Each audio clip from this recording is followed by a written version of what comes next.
Bé, bona tarda a tothom i moltes gràcies per ser-hi presents a aquesta trobada aquí, Amics de la Índia, aquesta oportunitat que se m'ha ofert de poder fer una interpretació de lo que es el esoterismo.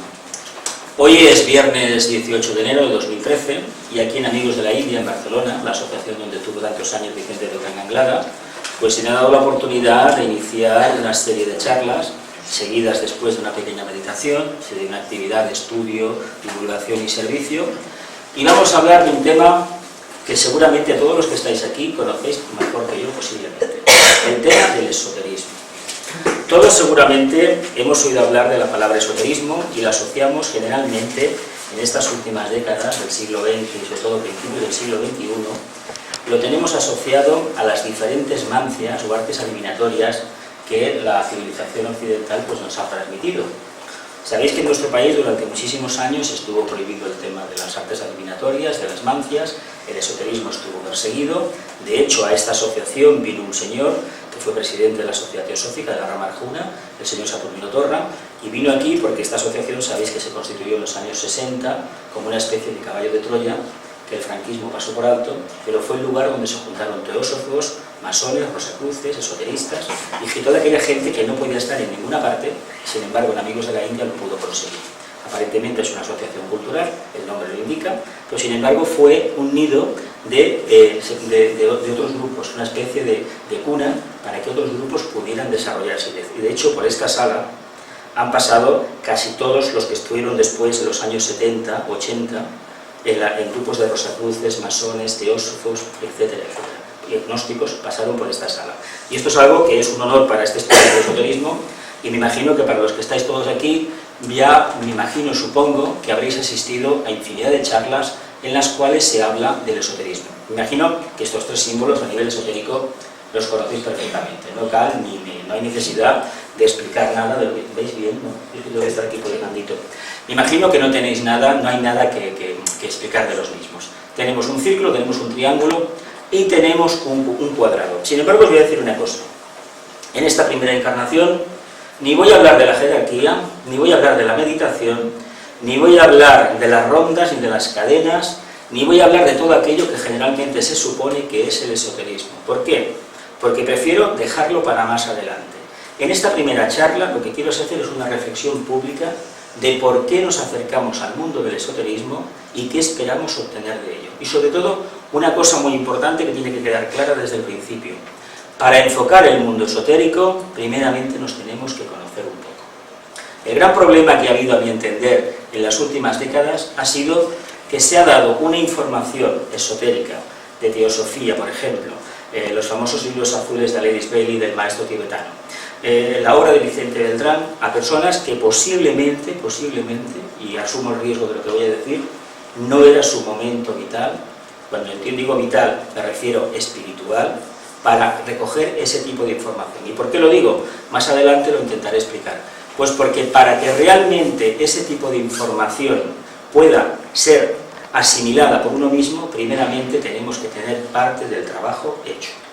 No nos podemos encaminar hacia el mundo del esoterismo si antes no hemos hecho los deberes, si antes no hemos tenido como mínimo el esfuerzo de conocernos un poco mejor. Si nos hemos conocido un poco, no cabe duda, y cuando digo un poco, quiero decir que hemos entrado en contacto con el triángulo, con el alma, eso no lo vamos a hablar hoy, lo hablaremos en próximas clases. Si no hemos tenido un mínimo contacto con el alma, ¿para qué nos sirve una información que muchas veces puede ser banal? ¿Y por qué digo banal? Porque no le vamos a obtener ningún provecho. ¿De qué sirve conocer, por ejemplo, tener mucha información sobre tratados esotéricos del pasado si nuestra conciencia no camina en esa dirección? Solamente nuestro cuerpo emocional es el que está interesado en realmente acercarse a eso, pero después no deja un pozo. Y la prueba está de que no deja un pozo es que cuando pasa cierto tiempo hacemos un nuevo cambio, buscamos nuevamente. ¿Qué quiere decir?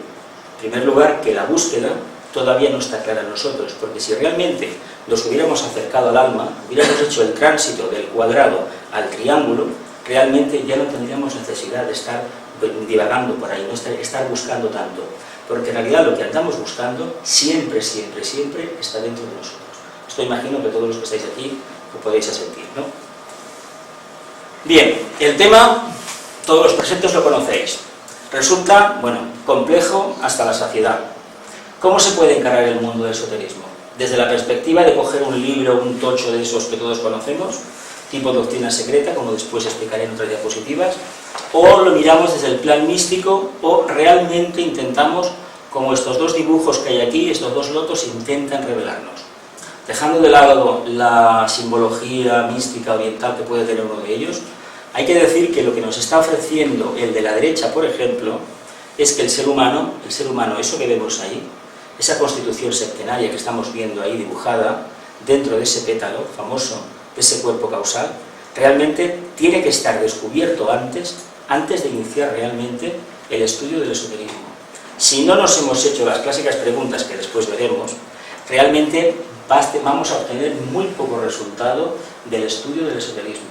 Es decir, no debemos encaminarnos al estudio del esoterismo si antes no nos conocemos mínimamente. Y cuando digo mínimamente, quiero decir que el alma, nuestra conciencia superior, se manifiesta a través de nuestra personalidad. Después intentaré explicar el porqué. Bueno, ya os lo digo, no es intención mía repetir todo lo que sabemos. Prefiero una visión mucho más actualizada y contemporánea. El que nos precedió aquí durante muchos años, Vicente, hizo una presentación de la obra teosófica y esotérica de Alice Bailey completamente diferente a lo que se había hecho hasta ese momento. Y hay que pensar que si Vicente volviera, suponiendo que pudiera ser ese caso hipotético, en las mismas condiciones que dejó, haría una presentación completamente distinta. Y cuando vuelva a encarnar, cuando le toque el momento de manifestarse, lo que hará será algo completamente distinto. ¿Y por qué? Pues porque los tiempos decimos que han cambiado. ¿Pero qué estamos diciendo realmente? Pues que la conciencia de los seres humanos está demandando una cosa nueva. Pero nueva no tanto en la forma, sino en el fondo. Luego veremos, si profundizamos un poco, que no hay tanta diferencia entre lo que, por ejemplo, dijo Vicente Beltrán Anglada y lo que dijo el maestro tibetano en el tomo 5 de los 7 rayos, los rayos y las iniciaciones. Si habéis tenido la santa paciencia de leeros ese libro y estudiarlo un poco, veréis que la obra de Vicente sigue las enseñanzas del maestro tibetano. Fue maestro de él, no es su maestro técnicamente hablando, pero fue uno de los instructores que estuvo detrás de Vicente en la obra. Y eso es muy importante que lo tengamos en cuenta. Bien, aquí os hago dos referencias claras a dos obras cumbres de la enseñanza esotérica. La doctrina secreta, la obra cumbre de la señora Blavatsky, de Elena Petrovna Blavatsky, y el tratado sobre fuego cósmico, que es una parte 2 de la doctrina secreta. Sin embargo, se dice, y Vicente fue uno de los que lo dijo abiertamente, que ni la doctrina secreta ni fuego cósmico explicaban ni el 1% de lo que la jerarquía estaba dispuesta a ofrecer, siempre y cuando la humanidad estuviera receptiva. Hay una anécdota muy curiosa. Cuando a Blavatsky se le encarga en la encarnación del conde Cagliostro, la anterior al que tuvo a Elena Blavatsky, se le encarga, se prepara para hacer un trabajo en su anterior encarnación para el maestro Moria. El problema que tienen con ella es que tenía una mente atlante, una mente poco organizada, una mente que acumulaba infinidad de información, pero que a la hora de transmitirla no era capaz de racionalizarla correctamente y no era capaz de presentarla de tal forma que el posible lector o estudiante se sintiera atraído por ella. Seguramente, si habéis tenido la paciencia de consultar la doctrina secreta, de leerla o de acercaros a ella, esos 6 volúmenes, en un principio eran 2 volúmenes, después fueron 3 y al final se quedaron en 6. Es decir, se han ido dividiendo, pero en realidad los 2 volúmenes originales, uno era la cosmogénesis, el origen del cosmos, del universo, y el otro era antropogénesis, el origen del hombre. El hombre entendido como conciencia intermedia. Esto lo explicaremos más adelante. Pues bien, estas dos obras cumbres del esoterismo, del Tratado sobre Fuego Cósmico y la Doctrina Secreta, están ahí. Están ahí y se pueden consultar, pero vuelvo a lo que he dicho en la primera diapositiva.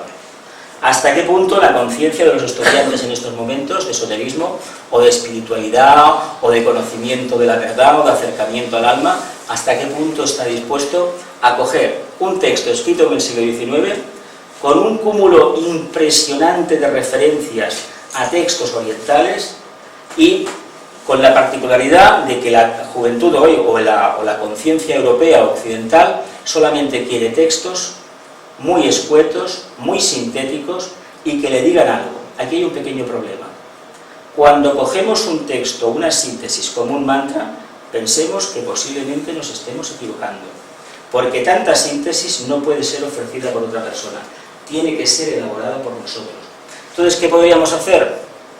¿Qué os recomienda este estudiante? Que estudiéis la doctrina secreta, que cojáis Fuego Cósmico y tengáis la santa paciencia de leeros las 1000 páginas de Fuego Cósmico, si es que habéis sido capaces de pasar de la página 40 o 50, si habéis sido capaces, os puedo asegurar que son unas obras maravillosas, pero tienen un pequeño problema: o te enganchan o te apartan.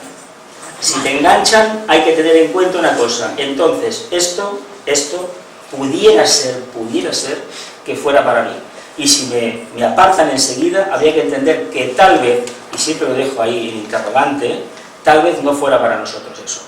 Pero siempre insisto en una cosa: no nos quedemos con la primera impresión, tiremos adelante. En estos momentos, por ejemplo, ¿a cuántos de los que estamos aquí le interesa saber cómo se creó el sistema solar? ¿A cuántos? De verdad. ¿Cuántos podemos calibrar en nuestra conciencia y sobre todo llegar a establecer una representación de lo que fue la energía de las Pléyades, de la Osa Mayor, el sistema de Sirio, la Osa Menor, etcétera, etcétera? ¿Cuántos de los que estamos aquí realmente esa información nos hace en el corazón y en la conciencia? ¡Qué maravilla! ¿A que no?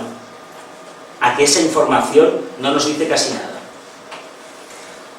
¿Cuántos, por ejemplo, en tratados sobre fuego cósmico, cuando han leído el origen o quién es el logos cósmico, no se han quedado un poco extrañados de la información que se facilita? Por ejemplo, se dice: la constelación de la Osa Mayor, el centro coronario del logos cósmico. En un principio se nos dijo que la Osa Mayor tenía 7 estrellas, van por 15 o 16. El centro laringio, las Pléyades, nos dijeron que eran 7. La NASA atestigua ya que son más de 500. No iluminan mucho. Bueno, y el sistema de Sirio, etc. Luego se nos dice que nuestro sistema solar, por ejemplo, es el chakra cardíaco de ese logos cósmico, del cual no sabemos absolutamente nada.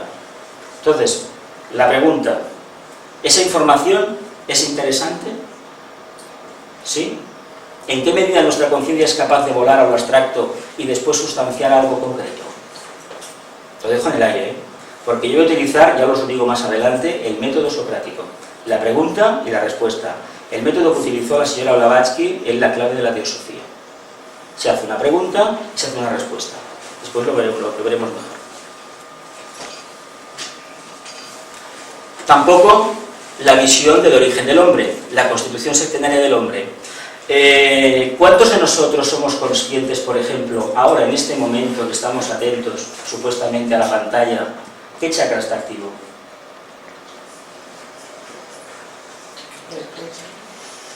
Lo dejo en el aire, no digo nada más, lo dejo en el aire.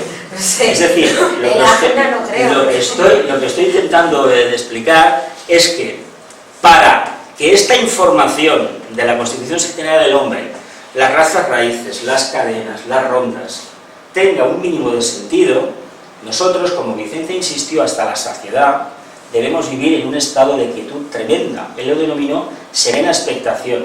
El tibetano habló de la divina indiferencia.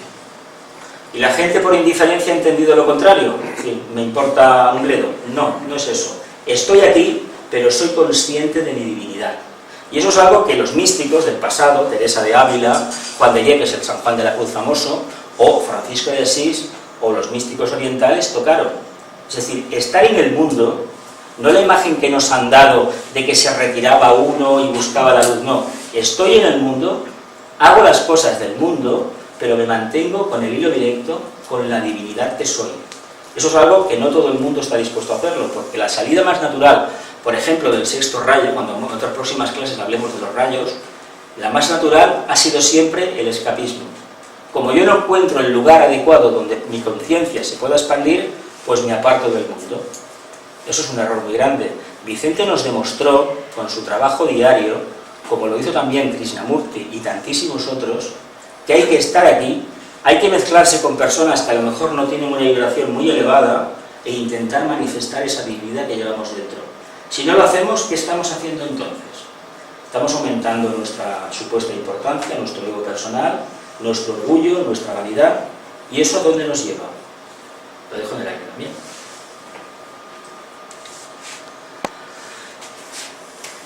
Como un hombre piensa en su corazón, así es él. Esto es de catecismo de escuela de misterios.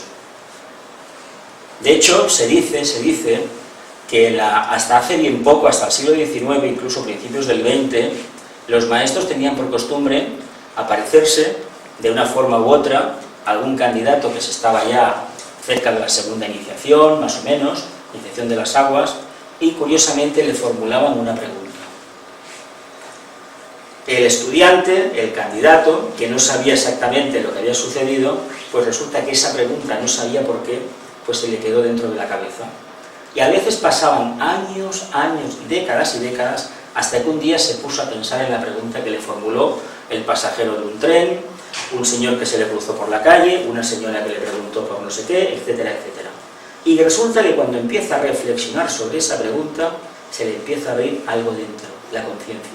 Pero hay que decir una cosa, ya estaba preparado para recibir esa pregunta y estaba preparado para responderla. Ese es el método que se utiliza a nivel interno. No se le dice a nadie vas a recibir la iniciación ni te voy a aceptar como discípulo. Uno sabe que es discípulo aceptado en la medida que es consciente de su propia divinidad. Y eso, os lo voy a decir abiertamente, no tiene nada que ver ni con los maestros de la jerarquía, ni con los arrans, ni con toda la literatura esotérica que nos ha explicado cómo es un maestro, cómo es un arran, o cómo es el grupo de un maestro o cómo es el discipulado. Eso no tiene nada que ver. Eso es otra historia.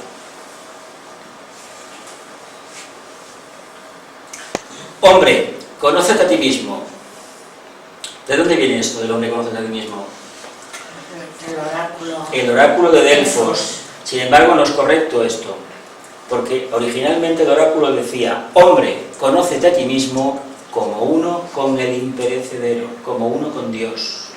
Sin embargo, a nosotros, por alguna razón, a lo mejor tal vez porque la pitonisa no podía realmente acceder a niveles muy elevados y se quedaba en unos niveles bastante concretos, no tenía la intuición completamente desarrollada, nos ha llegado la norma de que hombre, conócete a ti mismo. Y la pregunta de siempre, ¿cuántas veces nos hemos hecho esta pregunta? Nosotros. Lo dejo en el aire, porque después quiero que me hagáis preguntas. Irlas madurando ya, porque después quiero preguntas. Si no hay preguntas, realmente no vamos a hacer casi nada. El método socrático. El conocimiento no está en los libros. Este estudiante considera que el mejor método será el de formularse preguntas. Es decir, todo eso que conocemos como diálogo interior, reflexión, autointrospección, la meditación, etcétera, etcétera. ¿Cuántos de los que estamos aquí tenemos por práctica, por uso diario, corriente, hábito, realmente meditar? Pero no meditar en un color ni en un sonido, sino hacernos preguntas. ¿Cuántos? Lo dejo en el aire también, Lo dejo en el aire. Yo no juzgo a nadie, Este método, conocido con el nombre de socrático, en honor al filósofo griego, intenta resolver algo muy interesante. Se sabe, desde la más remota antigüedad, que el ser humano, a medida que se formula una pregunta, está movilizando la energía mental en un punto determinado. Llega un momento que la intuición se despierta, que aparece una chispa a través de un símbolo, un sonido, un color, una palabra o algo que indica que es una respuesta a la pregunta que se ha hecho. Cuando se empieza a analizar la respuesta, ya sea un símbolo, un color, un sonido, se empieza a la conciencia a expandir. Es un proceso muy lento, no es de una encarnación, es de cientos de encarnaciones. Pero hay que decir una cosa, los casos de los discípulos mundiales que nos han precedido, Blavatsky, Vicente, Krishnamurti, etcétera, etcétera, pasaron periódicamente por esos estados de preguntas y respuestas, hasta el extremo de que se dice que ese proceso no acaba absolutamente nunca. Siempre se continúa en una espiral evolutiva superior. Bueno, ¿sabéis lo que significa Sócrates, no? Tú como profesora de griego lo sabías, ¿no? Picar piedra. Según la Wikipedia, picar piedra. Bien, ¿qué significa picar piedra en el mundo esotérico? Trabajar, trabajar y trabajar. conseguir que la personalidad, el famoso cuadrado verde que hemos visto al principio, realmente responda a la energía del triángulo y con el tiempo al del círculo, a la mónada. Pero es un proceso largo, por eso se dice tantas veces que tenemos que picar piedra. Es decir, que el trabajo de la persona que se adentra en la búsqueda de la conciencia no finaliza absolutamente nunca. Esa idea de que yo hago un curso y automáticamente ya sé todo lo que tenía que saber de esta materia y ya me puedo retirar porque ya estoy poco menos que iluminado, esta idea nos la tenemos que quitar de la cabeza. No conseguiremos nunca iluminarnos si es que lo pretendemos. El iluminado es aquel que no pretende estar iluminado, sino el que pretende ayudar a los demás. Interesante, ¿no? Este personaje, junto con algunos más, nos dejó un bagaje, como todos sabemos. Sócrates, ¿qué le pasó a Sócrates? Sabéis la historia, ¿no? Incordió tanto con las preguntas que le dijeron, mira, vete, vete. Y fue víctima de su propia osadía. No sabemos, yo discrepo bastante de las historias que nos ha transmitido la civilización occidental sobre ciertos personajes del pasado. No sé exactamente si lo envenenaron, si eso es una interpretación literal o es otra cosa, no lo sé. Pero parece ser que tanto Platón como los demás sí que hablaban de que fue envenenado, pero un envenenamiento que se hizo él mismo. Cuidado, se le obligó a beber, es algo difícil de entender, pero bueno, está ahí. Pues este personaje manifestó una cosa muy importante. La virtud es conocimiento y el vicio, ignorancia. ¿Quién habló de la ignorancia por aquella época? Más o menos una diferencia de 200 años y que nos ha transmitido un conocimiento y una forma de ver la vida maravillosa. ¿Qué personaje de la humanidad histórico, no contemporáneo, 200 años más viejo, más anterior a Sócrates? ¿Qué personaje? ¿No lo sabéis? Buda. ¿Qué dijo Buda sobre la rueda de la encarnación, la rueda de Samsara? Era la ignorancia lo que nos obligaba a encarnar. Continuamente encarnamos porque somos ignorantes, porque cometemos en cada encarnación los mismos errores que en la anterior. Pero claro, como nos resetean el ordenador, evidentemente no hay posibilidad alguna de tirar adelante. Esta afirmación tan categórica servirá más adelante para adentrarnos en la búsqueda interior. ¿Nos quedamos con lo que hemos dicho? La virtud es conocimiento, el vicio, ignorancia.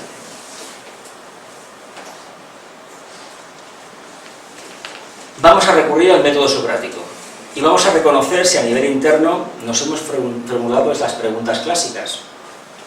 Si las hemos formulado, hay que preguntarse una cosa: ¿qué respuesta tuvimos? ¿Fuimos consecuentes con la respuesta que nos vino? ¿O preferimos dejarla de lado porque no era lo que nos interesaba en ese momento? O realmente, otra pregunta, si no nos hemos formulado nunca la pregunta ¿quién soy? ¿O por qué de todo lo que me sucede? ¿Qué esperamos para hacerla? Lo dejo en el aire. ¿Qué es el esoterismo? Después explicaré un poquito qué es cada una. ¿Qué aporta al ser humano? ¿Cómo se puede enfocar? Y una muy curiosa, la he puesto con un poco de trampa. ¿La religión es equiparable al esoterismo? La he puesto con trampa, lo digo ya. ¿Hacia dónde nos dirige el esoterismo? Bien, el esoterismo es la ciencia de las energías, pero no las energías que no vamos a enfocarlo desde la perspectiva de la física, aunque la física cuántica le está dando la razón al esoterismo. A lo que se propuso en la doctrina secreta, y de hecho uno de los científicos más grandes que ha tenido el siglo XX resulta que era un teósofo bastante convencido. El señor Einstein tenía la doctrina secreta y se dice que también tratado sobre el fuego cósmico en La Mesilla de Noche. Posiblemente entendió algo. Se dice que la teoría de la relatividad la sacó de allá, de una de las estancias de Jan. Se dice. Y es muy posible que así sea. De hecho, el conferenciante que viene aquí, cada 2 meses, él hoy lo sostiene. Él ha estudiado durante muchos años las 2 obras y dice que sacó de ahí la teoría, el Einstein. Pero bueno, es algo que queda en el aire. Se puede definir el esoterismo como la ciencia que estudia las energías que constituyen todo cuanto está creado. y tiene en el ser humano al hombre, al representante más elevado de la creación. ¿Estáis de acuerdo de que el ser humano, el hombre, es el representante más elevado de la creación? Lo dejamos en el aire para después. Son sugerencias que os hago de preguntas para si las queréis formular después. Dice, a través del estudio del hombre, de su capacidad de elaborar creaciones mentales, podemos conocer todo cuanto nos rodea. ¿Lo dejamos en el aire? Conviene aclarar el tipo de energías que estudia el esoterismo. No será el tipo de energías de todos conocidos, sino aquellas otras que tienen que ver con la conciencia en manifestación del ser humano. Esto más o menos lo vemos un poco claro, ¿no? ¿Qué aporta al ser humano el esoterismo? Lo necesario para conocerse a sí mismo y, por extensión, conocer a todos los demás. Solo se demanda entrega, discernimiento y confianza en uno mismo. Entrega, discernimiento y confianza en uno mismo. Algo que en estos tiempos, pues a veces no está muy patente. ¿Cómo se puede enfocar el esoterismo? Viéndolo en todo momento como una gran oportunidad de expresar y canalizar de forma inteligente el potencial que la conciencia humana atesora. Puede estar ahí. Yo no propugno que lo que pongo aquí sea tenido en cuenta, sino que, bueno, es un elemento más a tener, a estudiar o a analizar o realmente a dejar de lado. No pasa nada. ¿La religión es equiparable al esoterismo? No se trata de realizar una afirmación categórica, sino de entender que cuando se formula una pregunta de este tipo, se está indicando un nivel de conciencia determinado. El esoterismo no juzga, para nada, ¿eh? La idea que nos han dado de que los esoteristas juzgan es falsa, es completamente falsa. El verdadero esoterismo con mayúsculas no juzga. Entonces la respuesta variará en función de quién la haga y del entorno donde ésta se formule. No es lo mismo preguntar esto en una reunión de barrio, preguntarlo aquí en esta sala, que preguntarlo dentro de un grupo de discípulos entregados al servicio. No es exactamente lo mismo. Variará el entorno y el nivel de conciencia de la gente que va a escuchar la posible respuesta. Porque vamos a ver una cosa, no hay tal diferencia entre un término y el otro. Solamente es una etapa diferente de conciencia, de evolución, nada más. Hay un momento de la evolución que la religión es el único camino, porque la conciencia no puede atesorar otro bagaje, no puede manifestar otra actividad y sobre todo otro principio vital, es decir, otro principio divino. Pero llega un momento que eso queda trascendido, y cuando queda trascendido no hay más remedio que ser fiel a ese cambio y buscar otra alternativa. ¿Qué sucede entonces? ¿Debemos criticar las religiones? Por supuesto que no. Por supuesto que no. Pero hay que entender una cosa. Una vez hemos hecho un cambio, no tenemos por qué volver a las prácticas anteriores. Si los demás quieren entender que siguiendo a Vishnu, a Alá, Yahvé, a Dios, o a la diosa Maderasu, como sea, el nombre que tenga, o a Gaia, o a la Pachamama, etcétera, etcétera, si la gente quiere seguir esto, que sepa exactamente lo que está haciendo. Si quieres seguir esa práctica y esa búsqueda interna a través de una manifestación externa, y muchas veces fenoménica, que sepa lo que está haciendo. Pero el que escoge el camino interior también tiene que saber qué está haciendo y por qué lo hace. Y muy especialmente, ¿para qué lo hace? ¿Para qué? ¿Hacia dónde nos dirige el esoterismo? En principio, nos encamina hacia la luz. Entendida esta como la capacidad de resolver el enigma de nuestra existencia y la comprensión de la ley interna que rige todo cuanto existe en este mundo y en el resto del universo. Es decir, si estudiamos el esoterismo y desarrollamos el sentido esotérico, que es lo que subyace detrás de estas preguntas, realmente vamos a conocer, el mundo va a ser un libro abierto para nosotros. Esto del sentido esotérico es, ni más ni menos, entre otras cosas, la apertura de la intuición. Cuando realmente esa trascendencia fluya en nosotros, ya no habrá secretos. Pero cuidado, cuando digo no habrá secretos para nosotros, Me refiero que aquel propósito de servicio que tengamos, es decir, aquel propósito que tengamos en un espacio-tiempo de manifestación de conciencia, tendremos lo necesario para poderlo hacer, pero nada más, porque una de las claves que rige este proceso de manifestación de conciencia es que se te dice en palabras claras: ocúpate de tus cosas, de nada más. De hecho, Vicente dijo más de una vez, y el tibetano también, de que los maestros entre ellos, a veces no diremos que no se hablen, sino que no existe ese contacto si no es realmente necesario para hacer un trabajo. Si hay que hacer un trabajo determinado, se reunirán esos discípulos, esos maestros, esos ashrams colaborarán, pero si no, no lo van a hacer. ¿Por qué? Porque ese sentido del ocio y del turismo y del curioseo que tenemos los humanos, ellos no lo tienen. Y como no lo tienen, ellos se deben a una ley, a la tercera ley del universo, la ley de economía, que trataremos en próximas clases, que dice que no se debe de malgastar la energía. Es decir, mínimo esfuerzo, máximo rendimiento.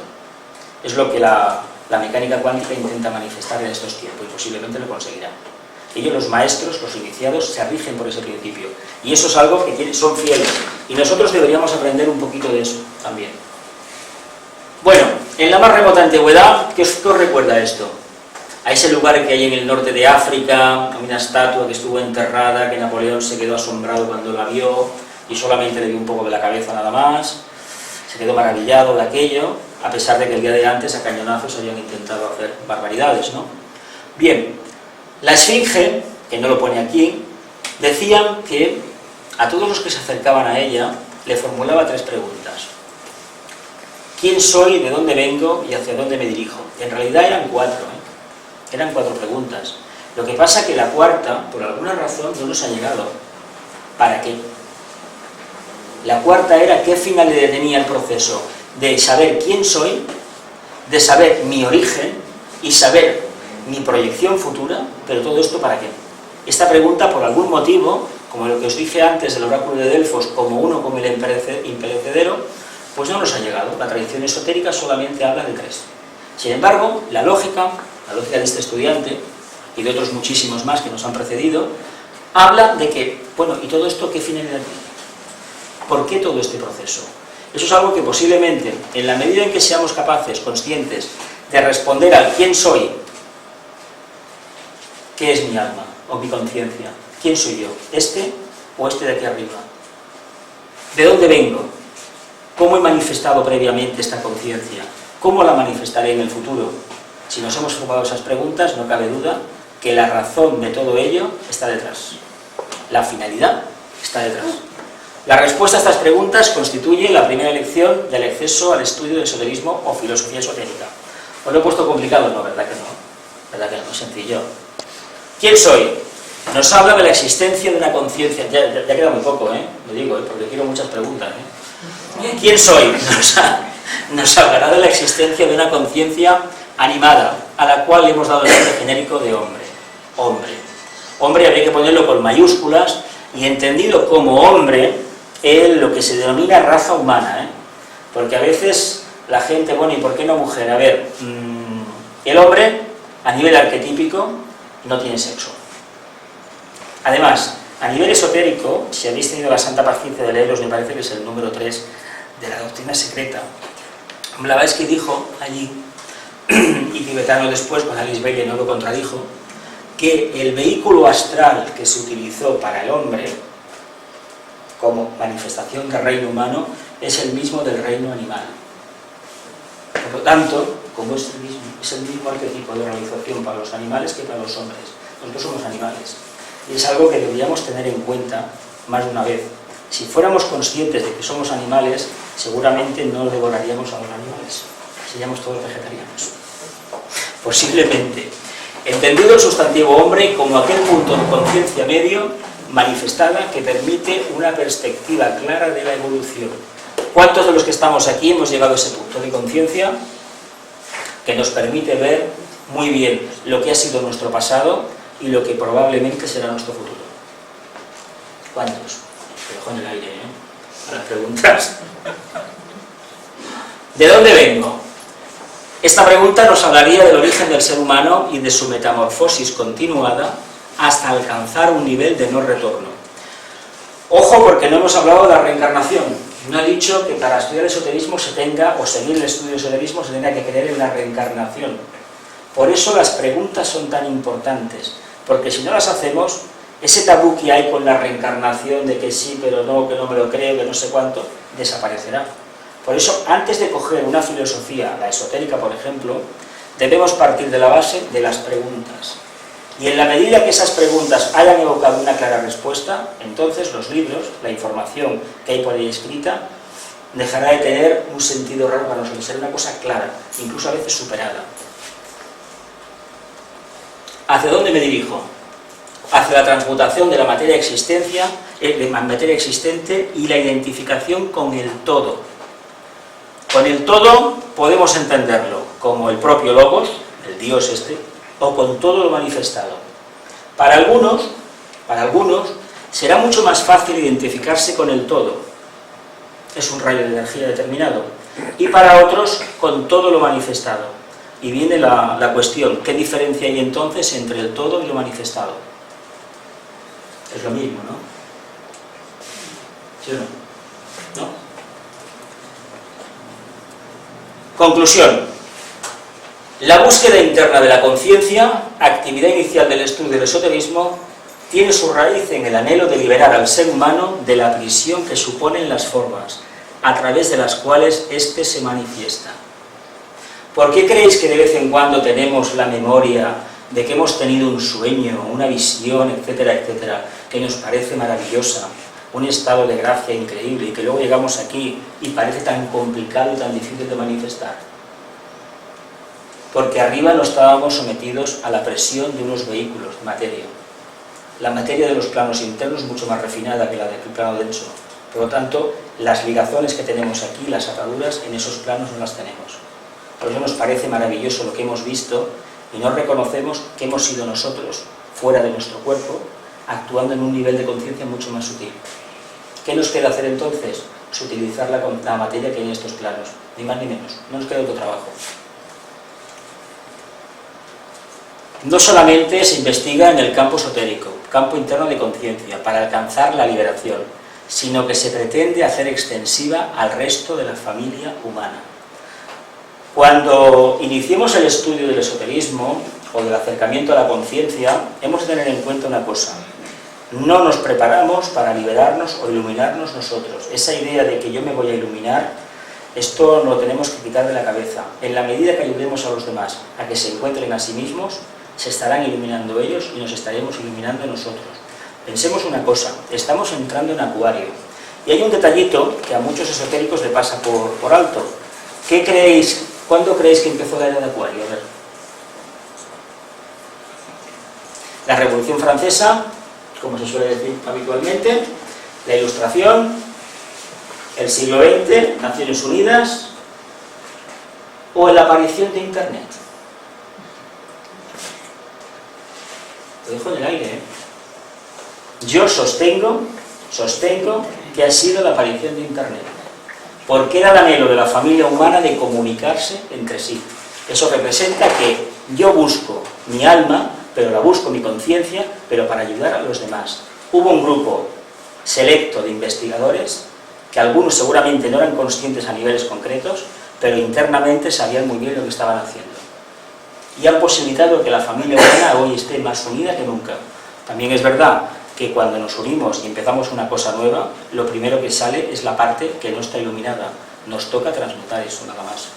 Internet es la herramienta universal por excelencia, y es ni más ni menos que la manifestación del vehículo etérico del Logos, en el cual vivimos, nos movemos y tenemos nuestro ser. Preguntas. Fijaos lo que os he puesto aquí, ¿eh? Podéis empezar a hacerlas, ¿eh? ¿Ya? Os he puesto un faro, una bicicleta, lo saqué de internet, me gustó bastante por lo que tiene de simbología para mí. Hay una bicicleta, hay una pared, hay un campo que está seco y al fondo está el mar, aparentemente en calma, pero desde esta perspectiva no lo podemos ver. Bueno, preguntas, familia. ¿Ah? No me digáis que todo lo veis claro. No, esto es una reflexión que yo digo. Las preguntas posibilitan que fluya una nueva energía entre los asistentes. Si me formuláis una pregunta, misteriosamente, no sé por qué, pero siempre sucede, acabo dando una respuesta que antes para mí seguramente era desconocida. Por eso necesito tanto las preguntas, porque movilizamos los éteres y acabamos alimentando el depósito general de conocimiento y ese nos alimenta a nosotros. Así que os animo a que formuléis preguntas. Dime, Jesús. ¿Cómo podemos saber que el discernimiento es algo intuitivo que nos viene de arriba? ¿Cómo lo podemos ¿Cómo podemos saberlo? ¿Cómo podemos estar ciertos de que es así? Una pregunta interesantísima. Mira, ¿cómo podemos saber que el discernimiento? Pues la prueba-error. Prueba-error, el método científico por excelencia. Si aplicamos el discernimiento, es decir, liberamos las pasiones humanas, los pensamientos concretos, nos apartamos del kamamanas clásico y nos sentamos en la mente superior, el problema es que igual nos equivocamos también. Mientras estemos en esta fase de vivencia, el discernimiento absoluto y sobre todo la intuición absoluta es muy difícil que estén de nuestro lado. Pero aquí hay un problema que se plantea detrás. ¿Por qué nos preocupa tanto el error? ¿Por qué nos preocupa tanto? Porque tal vez tenemos un apego a la forma conocida, al pasado, sobre todo al pasado. Y nos cuesta aceptar el riesgo que supone acercarnos a la conciencia, sobre todo manifestar una conciencia nueva. Cuando digo una conciencia nueva, quiero decir una transmutación de la existente. Entonces, cada vez que nace algo, nace con dolor. Esto de Internet, bueno, sabemos para qué se está utilizando también. Aparte de para la luz, se está utilizando para lo otro, para la oscuridad.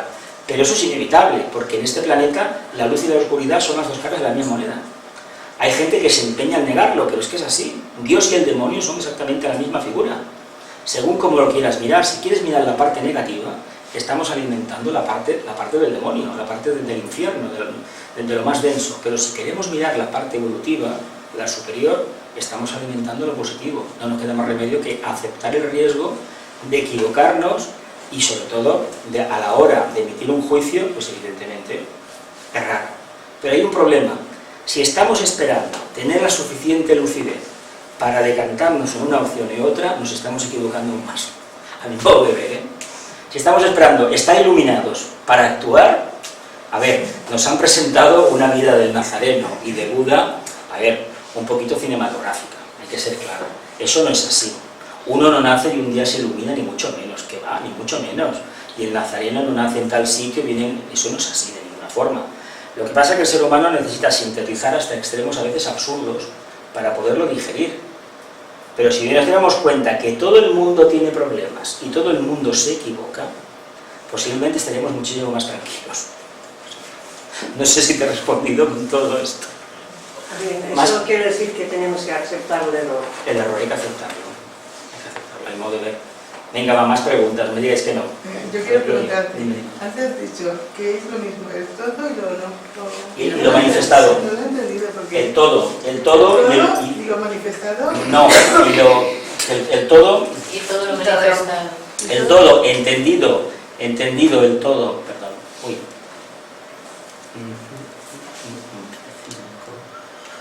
Entendido el todo como, a ver, no, aquí me parece que estaba referido a Dios. Sí, estaba con mayúscula. Estaba el todo Todo con mayúscula. Estaba con mayúsculas, sí, Sí. Me parece que me refería más a Dios, a lo que entendemos por Dios. Yo creo que sí. Pero es Sí. que El todo. Dios está en todas partes, con lo cual Claro.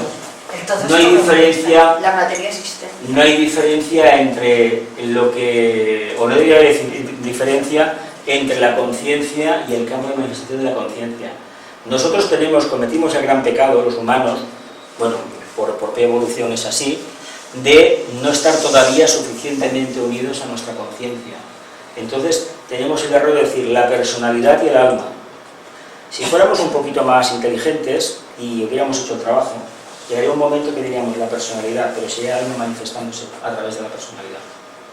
Pero como no lo hemos hecho, lo vemos como dos figuras diferentes y a veces antagónicas. Pero es un problema nuestro de falta de trabajo, de falta de transmutación de esa materia que tarde o temprano pues tendremos que encarar. Pero tú cuando explicabas, Jesús, te estabas muy claramente refiriendo al todo. Al todo. Y al todo manifestado. que era la pluralidad de la manifestación. La diversidad, exactamente. Yo Sí. creo que ahí sí que hay dos enfoques Mm. y dos visiones humanas muy, a veces, totalmente opuestas. Mm. Quien está a favor de toda la vida y de todo lo que está vivo y de todo lo que existe, y quien está solo mirando hacia una especie de divinidad que está lejos y que está apartada del ser humano y de todo ser. Son dos vías de acercamiento, dos rayos. El sexto rayo, asociado casi siempre a los místicos, a los seguidores de las religiones, a ciertos filósofos que no son muy mentales, hay que decirlo, porque el filósofo mental utilizaría energía impar del tercer rayo, hablan de un abocamiento de la energía en una línea, sobre todo muy abstracta y muy elevada, muy sagitariana. A ver, por allá me voy. Pero claro, el problema que tiene es que un centauro no puede volar como la flecha. Es decir, cuando ese uno es consciente de que está dentro de un caparazón que no ha sido capaz de transmutar, va a ser muy difícil que se pueda volar, que se pueda convertir en arquero y mucho menos que pueda lanzarse como una flecha, porque lo único que proyecta es que va a caer, de ahí la rueda de reencarnaciones, porque no es capaz de desligarse de sí mismo, sobre todo de la parte densa. Pero no perdamos de vista una cosa: si queremos servir al todo, empecemos primeramente por lo de abajo. La religión nos ha enseñado a trabajar de una manera, a mi modo de ver, muy egoísta. Pedir. ¿Pero pedir para qué? Pedid y se os dará. Pues fijaos lo que nos han dado, ¿eh? Yo, a ver, lo dejo a vuestra consideración. ¿Qué nos han dado en estos 2000 años de crisis? Porque, ver, si tanto que se ha pedido por el bien de la humanidad y las guerras que hemos tenido, por ejemplo, si lo interpretamos desde esa perspectiva del pedir a secas, de la personalidad, ha habido gente que no ha pedido nada, sin embargo se ha puesto a ayudar a los demás. Uno le dio por crear una ONG, la Cruz Roja, otros recoger enfermos, otros movimientos socialistas, anarquistas en el siglo XVIII y XIX intentaron cambiar lo que hoy tenemos. Vaya, hoy tenemos, gracias a aquellos esfuerzos, tenemos un sistema social que curiosamente los hermanos de la otra parte, los hermanos de la Logia Negra, los compañeros del Sendero de la Izquierda, están tratando de desmantelar. Curiosamente, con la complicidad de todos aquellos que dicen que son de la luz. Pero como son tan puros y no quieren mancharse, porque tienen miedo, una de dos: a equivocarse, a hacer el ridículo o a que los confundan. Estamos en unos tiempos difíciles, porque decimos que estamos por toda la humanidad y sin embargo, a ver, ¿a quién le importa el hambre que hay en África? Vamos a ser sinceros. ¿A cuánta gente le importa realmente los conflictos de África cuando los medios de comunicación solamente puntualmente hablan de ello? Por ejemplo, el dejo en el aire. Y digo África, puedo hablar del Raval también, o de cualquier barrio. Dime. Yo quería hacer una pregunta. Me ha gustado mucho la imagen que has puesto. Esa bicicleta que está ahí, que nos permitiría hacer ese camino. Pero ojo, la bicicleta, a ver, mira cómo la han puesto. Sí, está apoyada en el muro. Pero viene de hacer la visita al faro. Sí. Escogí la foto porque el faro, sabéis que a nivel esotérico, de hecho el tibetano recomendaba unos ejercicios, unas meditaciones para disipar el espejismo, de que debemos imaginar un faro, etcétera, etcétera, unas técnicas que hay para disipar la ilusión del espejismo y proyectar, encender el faro y proyectar la luz.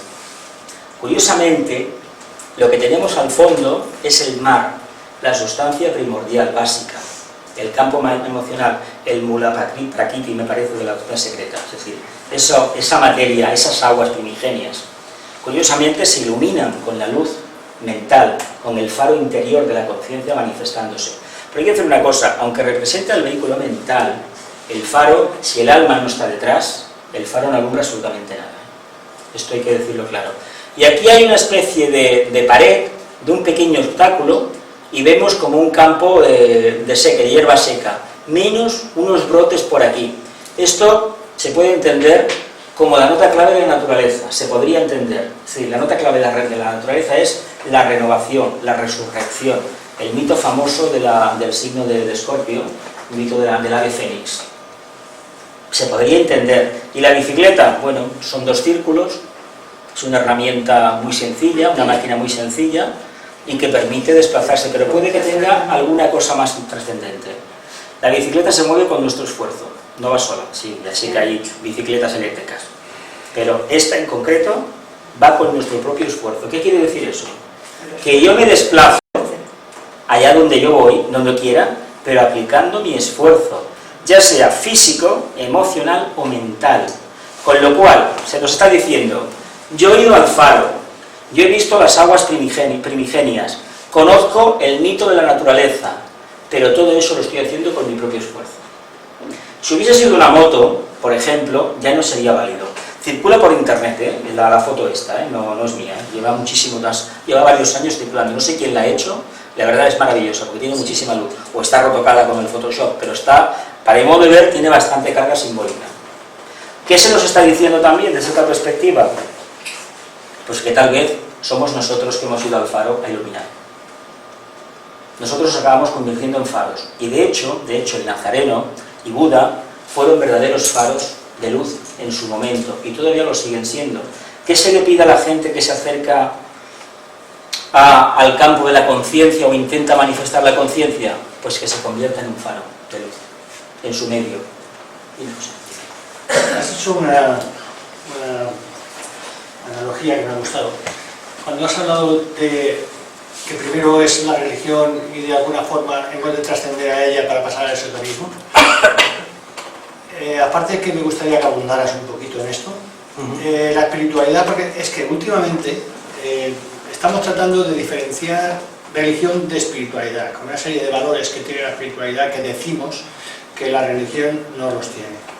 Entonces, lo que has comentado me abre una puerta que no había considerado. Es decir, no, es que primero hay que pasar por la religión para llegar a ese... Y en este caso, esoterismo y espiritualidad serían prácticamente lo mismo. El campo del esoterismo puede ser un cajón de sastre. En un cajón de un sastre cabía de todo tipo de tijeras, metros, alfileres, agujas, etc. Por eso se llama cajón de sastre. Luego hay otra sección, un batiburrillo increíble que no se ordenaba a nadie, ¿no? Que nadie se aclaraba. ¿Qué pasa? ¿La espiritualidad qué es? ¿Es la manifestación de la conciencia? Puede ser una definición clásica. ¿Qué es la religión? Pues se dice esotéricamente a nivel interno, el camino de conducción a la casa del Padre, de forma de religar, de volver a la casa del Padre. ¿Cómo lo podemos hacer esto? Yendo a un templo, como nos ha enseñado la era de Piscis, y la era de Piscis, la de Aries, la de Tauro, la de Géminis, porque esto no viene de ahora, esto viene de una rueda mayor o de una gran rueda zodiacal, no es de ahora. ¿Qué pasa? Los atlantes eran muy seguidores de la religión. Gracias a que los atlantes encogieron el camino de la religión, nosotros estamos aquí. Porque en Lemuria ya ni se intentó. Porque los lemures tenían unas alturas, habéis leído algo de la Zona Secreta, 4 o 5 metros, seres que cuesta entender que éramos nosotros encarnados en aquel momento. Lo que sucede es que nuestra memoria ya no tiene ese acceso. No podemos acceder a los registros acásicos. Pero pensar lo que costó en Lemuria que el ser humano coordinara los movimientos y sobre todo que aprendiera a respirar. También es verdad que la atmósfera que había hace 20 millones de años no es la de hoy. Hay unos que dicen que es oxígeno puro y otros científicos que era metano. Bueno, como algunos planetas que por ahí se sospecha, algunas lunas, que tienen atmósfera de metano. A ver, desde el punto de vista nuestro, difícil, muy duro. Sin embargo, tuvieron que pasar 12 millones de años, la Lemuria, hasta que se hundió en el Pacífico, para poder hacer ese tránsito, y esas almas ocupar después cuerpos en la Atlántida. Y ahí sí que se intenta el experimento de la religión, porque los más evolucionados de la Lemuria no hacían ya el Hatha Yoga, no aprendían a caminar, o a respirar, o a aprender a conocer su cuerpo, sino que empezaban a aspirar. Y de hecho, en la Atlántida, la iniciación máxima que se tenía, la máxima, equivalente a la quinta actual, era la tercera. Y hoy se dice que uno no es discípulo si no tiene la tercera. Fijaos cómo cambia todo. Y dentro del tiempo que sea, eso cambiará. ¿La religión es importante? Claro que es importante. No podemos criticar, por ejemplo, aunque a este que os habla no sea de su agrado, que en una parte de nuestro país se hagan unas procesiones por la Semana Santa, por la Pascua, la Resurrección, y se insista en algo que a mí verdaderamente me molesta muchísimo. En vez de hacer hincapié en la Semana Santa, en la nota de la Resurrección, se hace hincapié en la muerte. Pero ¿por qué tanto miedo?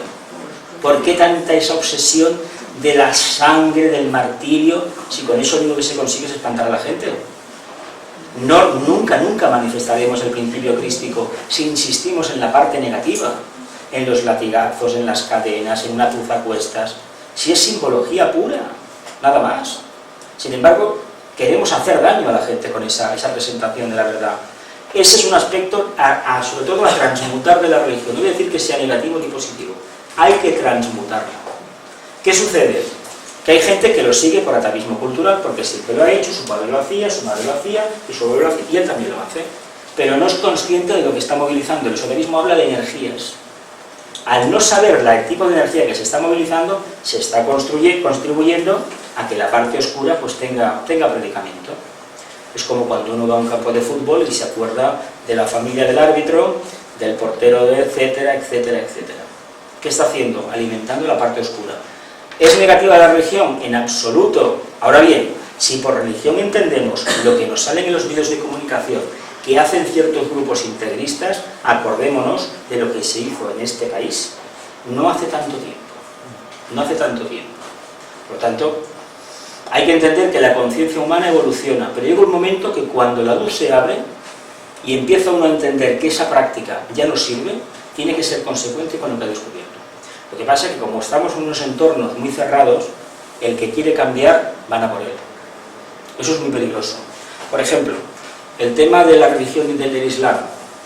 Si aquí en Europa hubiéramos abierto los ojos, sobre todo los brazos, y el corazón, a la gente que vino realmente dispuesta a evolucionar, y no los hubiéramos encerrado, posiblemente ellos estarían más integrados de lo que están aquí. Sin embargo, lo que nos dicen los medios de comunicación, y dice todo el mundo, que es al revés, que ellos no se quieren integrar. ¿No será que nosotros no queremos que se integren? Digo, porque ¿dónde está el problema que en vez de tener, por ejemplo, una catedral, una Sagrada Familia, tengamos una gran mezquita? ¿Dónde está el problema? Digo eso, podría ser una pagoda o podría ser una iglesia ortodoxa rusa o griega, lo digo así, o un templo de otro tipo. ¿Dónde está el problema? ¿Dónde? ¿No son manifestaciones de la divinidad? Cualquier religión organizada en las reveladas del pasado, no de lo que hay ahora de sectas, etcétera, etcétera, eso es otra historia, porque detrás hay unos personalismos y a veces pura magia negra. Pero las del pasado que nos han llegado, ¿dónde está el problema? Hombre, el problema está en el trato hacia la mujer de estas religiones. Bien. Y aquí hemos luchado mucho para que las mujeres podamos tener lo que tenemos ahora. Si ahora nos viene esto y volvemos para atrás, a mí no te voy a contar. Yo nací en un pueblo de Andalucía y allí era costumbre, los duelos, los lutos duraban toda la vida. Yo conocí a familiares míos, ellos con una banderita aquí, negra, y se había muerto la mujer 15 años atrás. Yo tenía 7 años. Y 15 años antes se había muerto su mujer y llevaba aquí una cosa negra. Mujeres que se había muerto el marido en la guerra civil, yo nací en los finales de los 50, con velo, y todas de negro. Un luto, 40, 30 y tantos años guardado. A ver, yo me acuerdo, las mujeres en la zona donde yo nací, no podían salir con los brazos descubiertos. A ver, no nos engañemos, yo no sé aquí en Barcelona cómo sería. Barcelona es diferente. No critiquemos entonces a esta cultura cuando aquí no hace tanto tiempo se vivía. Es como, por ejemplo, querer dar lecciones de democracia en un país que, salvo estos 30 y tantos honrosos años de democracia, ha sido, bueno, lo que todos sabemos. Y os invito a que leáis la historia del siglo XIX española, que bueno, tela. Pocos países en el mundo han asesinado, por ejemplo, a 5 presidentes de gobierno. España es uno de ellos y la gente no lo sabe. Es decir, aquí la costumbre ha sido matarse. Es decir, hay un trabajo, como dices tú, bueno, de búsqueda y sobre todo de civilizar y sobre todo de manifestar una nueva perspectiva, pero para eso hay que dar algo más que sermones. Si uno no predica con el ejemplo, realmente lo tiene muy difícil. Y cuando intentamos convencer a los demás, que sepamos que nos vamos a topar con un muro. Buda jamás trató de convencer a nadie, él hablaba. Vicente tampoco trató de convencer a nadie. Además, los que lo conocisteis sabíais que no le gustaba polemizar con nada. De hecho, hay alguna conferencia, cuando alguien hace una pregunta, yo lo he escuchado 2 veces o 3 en las conferencias suyas decir, bueno, yo no sé nada. Te lo digo yo y punto. ¿Por qué? Pues porque no quería polemizar. Por el tema de la religión, ¿es religión igual a la espiritualidad? Sí, pero espiritualidad también es barrer la calle correctamente. Espiritualidad también es hacer el trabajo bien, educar a los hijos, llevar una casa, hacer el trabajo correctamente, pensar de forma correcta, amar de forma correcta. Todo eso es espiritualidad.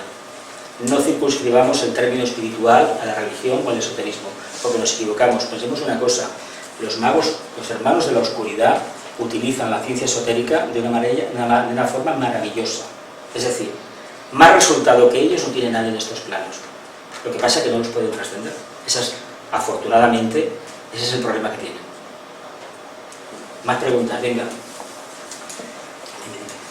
Puede ser, entonces, que igual hemos confundido la parte de religión con la parte institucional de, Exactamente. De lo que es una religión. Exactamente. Por eso nosotros el concepto lo tenemos un poco... La religión es estatal. Es que asociamos cristianismo a vaticanismo. Y claro, el Vaticano, bueno, yo os recomiendo que os leáis historia del Vaticano, y hay un autor alemán que me parece que escribió 15 libros, nada menos que sobre la historia criminal del cristianismo. Y bueno, salen cosas que francamente, pero que se puede extrapolar a las demás religiones del mundo. Y eso hay que asumirlo porque es una creación humana. Eso no tiene nada que ver, además no va ni en contra del mensaje de ama a tu prójimo como a ti mismo, que fue el que nos transmitió el Nazareno. ¿Qué nos demuestra eso? Pues que los seres humanos se dejan enceguecer por la ambición personal, por el orgullo, por la vanidad, por el poder. Es decir, las famosas pruebas del discipulado, las pruebas escorpinianas, el sexo, el dinero, el poder, etcétera, etcétera, hay que caer a todo el mundo. El que no cae por el poder, cae por el dinero, y el que no cae por el sexo. Y si no, mirad los medios de comunicación, cada día enganchan a algún político o algún empresario metiendo la mano donde no debe. Y curiosamente, el que no está por el dinero está por el poder y también está por el sexo. Porque también hay unos rollos que a veces dices, madre de Dios, pensaba que tú o vosotros teníais un poco más de nivel, ¿no? Pues no. Son pruebas humanas. Y se ve que son las pruebas más difíciles de pasar. Las de la segunda iniciación, las escorpinianas. Está ese agujón que está por ahí, ese Plutón ahí escondido que da por saco continuamente. Pero es la forma que tenemos de evolucionar. Sí que es verdad que asociar una religión a la casta dirigente, evidentemente que no. Es un error. Ahí cometemos un gran error. Venga, más preguntas. Familia, vamos. ¿Es el hombre el sumum de la creación? Es el hombre, pero el hombre no entendido como lo que conocemos de forma humana, sino la estrella esta de 5 puntas que representa el arquetipo. Sería el ángel solar, pero nosotros encarnados tenemos la famosa potestad, se nos dice a nivel interno, todavía es una potencia no desarrollada, de entender a Dios y de entender a su obra. Somos el eslabón con los reinos que van detrás, el animal, el vegetal, el mineral, los reinos subhumanos. Nosotros para los animales somos Dios. Para los animales, los humanos somos dioses. Y nosotros, sin embargo, con los animales, ¿cómo nos comportamos? Todos lo sabemos, ¿verdad? No hacemos barbaridades, no los entendemos. Los creemos que están a nuestro cargo, y es mentira. Se dice a nivel esotérico, Tibetano los puso en su momento, que para la jerarquía, que para Sanat Kumara, el regente planetario, la misma importancia tenía una piedra que un ser humano o un iniciado. Es que no puede haber diferencia, porque todos son creaciones del Logos. A ver, si nos ponemos en buena ley, ¿cómo voy a hacer, desde ese punto de conciencia, hacer una separación? Esto es como el que ha tenido varios hijos. ¿Cómo puede querer uno más que a otros? No son todos tú. Creaciones, bueno, entre comillas, creaciones, entre comillas. ¿Cómo puedes separar una cosa de la otra? Es la totalidad. ¿Alguna pregunta más? Venga, va, quedas ahí. Seguro que sí. Yo tengo una más. Dime. A ver, si el hombre es lo mejorcito que ha creado Dios, por decirlo así.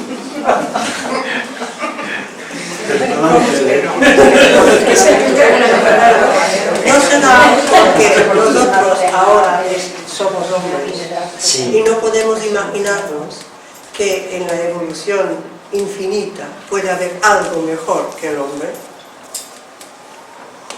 Somos el punto medio. Lo que pasa es que nosotros tenemos fecha de caducidad. Ojo. El ser humano, en el momento que alcanza la cuarta iniciación, como tal desaparece. Se desaparece la necesidad de volverse a encarnar. se agota el karma pendiente y entonces se utilizará para la siguiente encarnación, la quinta, se utilizará, o bien se hace el experimento que se hizo con el Nazareno, es decir, un discípulo que en un momento determinado pues entrega su alma y otro entra dentro, hace las pruebas, etcétera, etcétera. Eso cabe suponer que pues a lo mejor a nuestro amigo pues igual le sucede cuando tenga que ser, o construye un cuerpo artificial, un Mayavirupa. Tenemos fecha de caducidad, y la fecha de caducidad está ligada a la liberación de Prometeo, al famoso ángel solar que era nuestro padrino celestial. En un momento determinado, cuando respondamos a la personalidad cósmica, es decir, la tríada espiritual, los vehículos de la mónada, le diremos adiós. Para eso tenemos que tener el Antakarana construido. Entonces sí que seremos hombres, con mayúsculas, cuando nos manifestemos en el plano búdico. Todo esto que Vicente tanto insistió, por eso el conocimiento está en el corazón, en el plano búdico, la tríada espiritual. Pero todavía, imitando a Sócrates, hay que picar mucha piedra, mucha. Hombre, si decimos lo mejor de la creación es el ser humano y vemos lo que el ser humano es capaz de hacer, si lo vemos desde esa perspectiva, que cada día los medios de comunicación nos dan miedo continuamente bombardeándonos con la oscuridad y tantos muertos, etcétera, etcétera, diremos, caramba, ¿qué hemos hecho? Pero en realidad, a ver, arquetípicamente es así. Otra cosa es que por ciclos evolutivos se haya en un momento determinado cosas que no son muy agradables. Lo que pasó, por ejemplo, en Europa en los años 30, 40 o 50 no fue muy agradable, evidentemente. Sin embargo, fue una manifestación divina también. Si, por ejemplo, yo os dijera que una guerra es un acto de amor, me diréis, no, no. A que me diréis todos que no, ¿verdad? Si yo os dijera, os afirmara que una guerra, o un terremoto, o un ciclón es un acto de amor del Logos, me diréis que no. Sin embargo, os quiero decir una cosa, todo lo que se manifiesta en la tierra es un acto de la voluntad de Dios, todo. O sea, un acto de amor, claro. Dios es amor, y es amor en la medida en que permite incluso que la materia de esta mesa o de esta imagen esté cohesionada. Si no, no habría ninguna forma creada, estaría todo disgregado. Estaríamos en las aguas primordiales aquellas.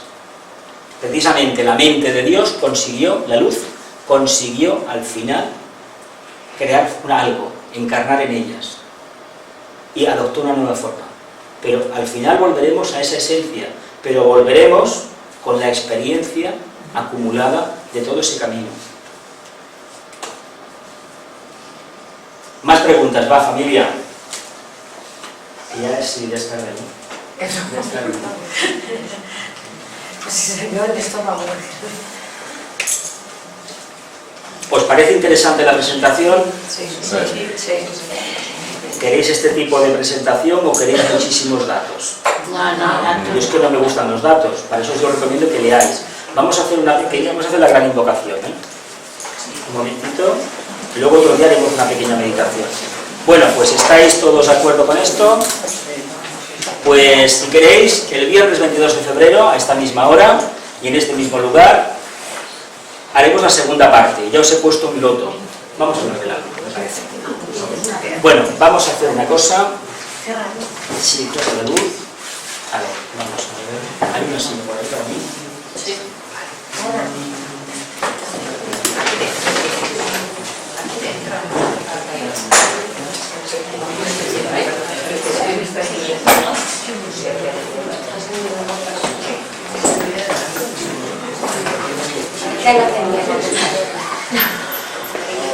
Bien, vamos a hacer la gran invocación con retroceso.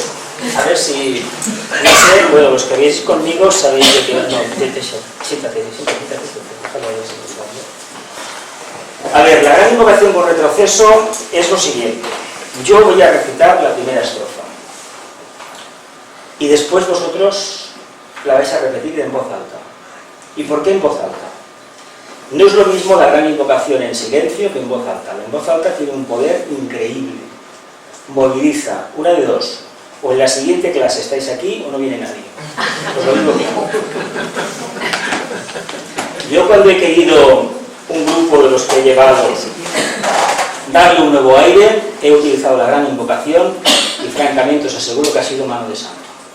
El que tenía que quedarse se quedó, y aquí unos de aquí lo podéis corroborar, y el que no tenía que quedarse, pues cogió la puerta y no volvió más. Sin que yo dijera nada. Nos sentamos cómodamente, venga, la espalda erecta, pies separados, manos sobre las piernas. Hacemos 3 respiraciones profundas para quitar el vínculo denso.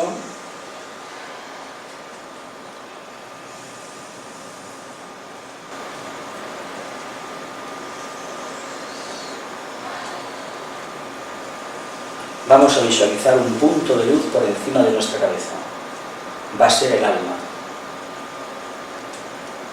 Y vamos a ver cómo desde el alma desciende un hilo de luz que, atravesando los 3 vehículos de la personalidad, queda anclado en el interior de nuestra cabeza.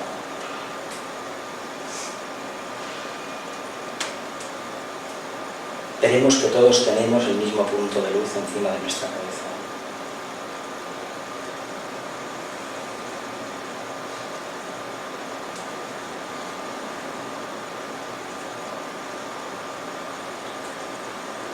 Vamos a visualizar al planeta Tierra. Imaginamos que estamos en círculo y en el centro del grupo, a la altura de nuestro entrecejo, estará el planeta Tierra. 1 metro por encima visualizaremos un cáliz de oro.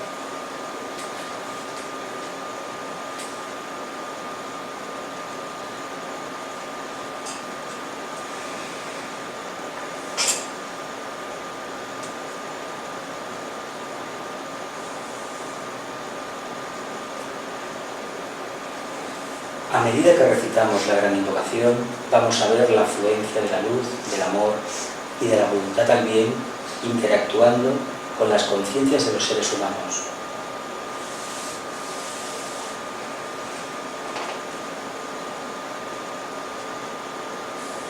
Desde el punto de luz en la mente de Dios, que afluya luz a las mentes de los hombres, que la luz descienda a la tierra. Desde el punto de luz en la mente de Dios, que afluya luz a las mentes de los hombres, que la luz descienda a la tierra.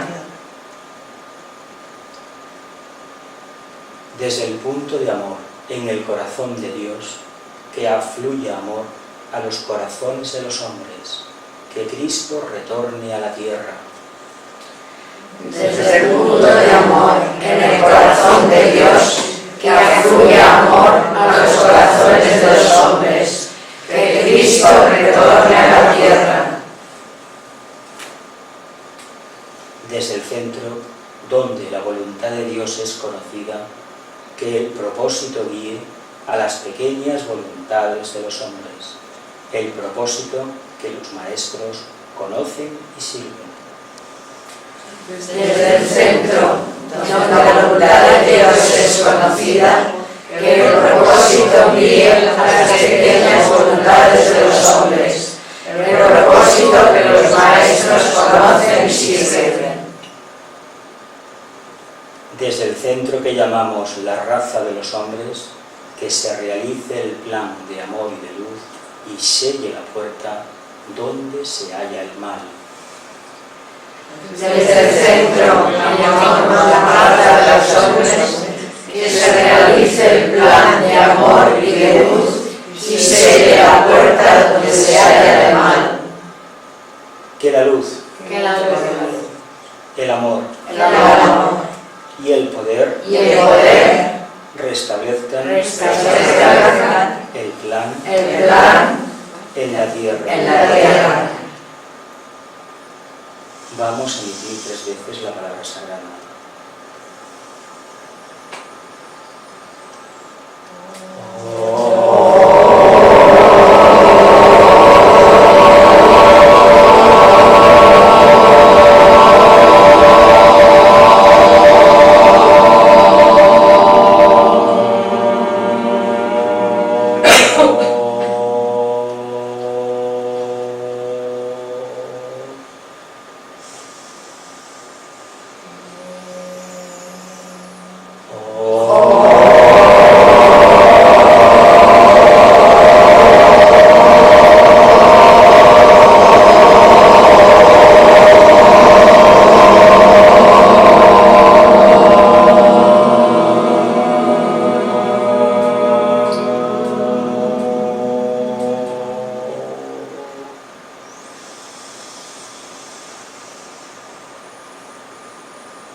Muchas gracias por vuestro compromiso.